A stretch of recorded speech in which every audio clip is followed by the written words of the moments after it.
Cœur du Vieux-Lyon, quartier classé UNESCO, appartement coquet avec vue dégagée.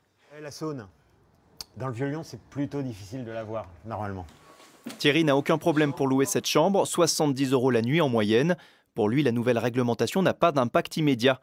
Mais au printemps, il devra obligatoirement demander un numéro d'immatriculation, numéro qui devra figurer sur chaque annonce en ligne.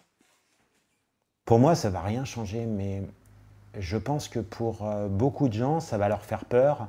Ils vont avoir l'impression d'être encore plus fliqués. Et je pense que ce n'est pas forcément quelque chose de constructif. Thierry, comme les autres loueurs occasionnels, ne sont pas les premiers visés. Dans le collimateur de la métropole, les loueurs professionnels, ces multipropriétaires qui usent et abusent du système, pour eux, les choses vont changer.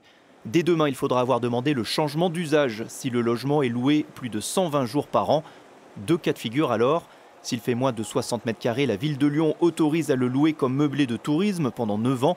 Si c'est plus, le propriétaire devra compenser, c'est-à-dire remettre un bien sur le marché de la location classique de même surface dans le même arrondissement. Une règle qui s'applique dans et autour du centre-ville, où parfois il y a plus de touristes que d'habitants.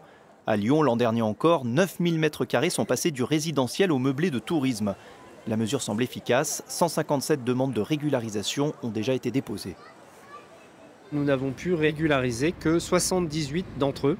79 seront donc non régularisables et donc leurs biens en question devront être utilisés pour de la location longue durée, c'est-à-dire la location classique, et retourner vers une vocation de logement au profit de nos concitoyens.